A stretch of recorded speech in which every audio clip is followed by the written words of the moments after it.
संत ज्ञानेश्वर माऊलींची पालखी आज सातारा जिल्ह्यातील बरड या ठिकाणी विसावलेली आहे।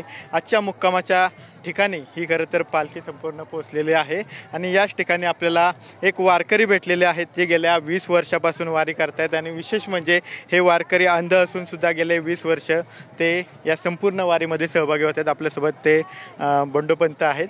बंडोपंत महाराज, तुम्ही गेले 20 वर्ष वारी करताय, डोळ्याने अंध आहात तरी सुद्धा ही वारी करताय, कसा असतो अनुभव, काय भावना आहेत? आज सुद्धा तुम्ही वारी सहभागी झाला। तुकोबराय म्हणतात, आनंद तेतीचा मुखयाशी वाचा, बहिरे ऐकती कानरे, आंधळ्याशी डोळे पांगुळाशी पाय, तुका म्हणे वृद्ध होत तरुण रे। ह्या वारीतला आनंद सांगू शकत नाही, कारण प्रत्येकाचा अनुभव वेगवेगळा असतोय। मला दिसत नसून सुद्धा मी वारी करतोय की कारण मी एकटा तर चालू शकत नाही, पण मी कोणाच तरी सहकार्य घेतो, त्याशिवाय मी चालू शकत नाही आणि मला माऊलीच चालवतात। रामकृष्ण हरी। गेले 20 वर्ष तुम्ही वारी करताय, बरोबर? हो। कसं काय तुम्हाला वारी करू वाटली? मनात भावना कुठून आली की आता आपण वारी चालू करावी? वास्कर महाराजच्या फळा मी शिकायला होतो,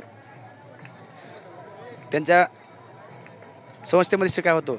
नंतर मग प्रत्येक वर्षी वारी असते, ती त्यांची 300 वर्षाची परंपरा आहे। मग मी पण म्हणलं आता आपण शिकलो, मग ते आपलं काहीतरी दुसऱ्या क्षेत्रात तर मी काय काम करू शकत नाही, शेती करू शकत नाही, काय करू शकत नाही। मग म्हणलं आपला देह ह्या तरी कारणे लागला पाहिजे, म्हणून मी वारी करतो। आता पालखी बरडमध्ये दाखल झाली आहे, आणखी काही दिवसात पंढरीच्या चरणी पालखी जाईल। पंढरीकडे काय मागणी असणार आहे? विठुरायाकडे काय मागणी असणार आहे? मागणी काहीच नाही, देवाला मी काही मागणार नाही आणि काही नाही मागणे। सुख संपत्ती राज जाड धने, साकडे न पडे तुझं जने, तुझे भक्ती विना माय बापा। भक्ती मला भक्ती देवाने द्यावी, दुसरी काय मागणी नाही। सोबत जे यांना वारी घडवतायत गेले काही वर्ष ते आपल्यासोबत आहेत।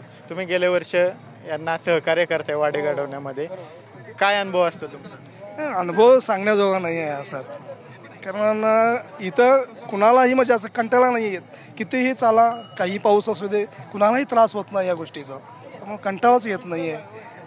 जसं जसं दिवस कमी होत जातील तसं ते वाईट वाटते की आपण यांना परत जाणार घराकडे, ते नको वाटतंय, अखंड असाच हप्ता चालू राहावं असं वाटतंय। सर्व जाती धर्मातले लोक खरं तर या वारीमध्ये सहभागी होतात। आज तुम्ही सुद्धा झालाय आणि एक खरं तर अंध असून त्यांना वारी सुद्धा घडवताय, एक चांगलं पुण्य करताय। काय विठुरायाकडे तुमचं काय मागणं? काही मागणं नाही बघा, अशीच अखंड सेवा घडू दे, एवढीच मागणं आहे फक्त। आपण पाहतोय की हे बंडोपंत नावाचे वारकरी आहेत जे गेल्या 20 वर्ष झालं वारी करतात आणि हे डोळ्याने अपंग असून सुद्धा अखंडपण हे गेल्या 20 वर्ष माऊलींच्या पालखीमध्ये सहभागी होताना आपल्याला पाहायला मिळते। कॅमेरा पर्सन सुशांत राऊत सह विनय जगताप, TV9 मराठी, बरड, सातारा।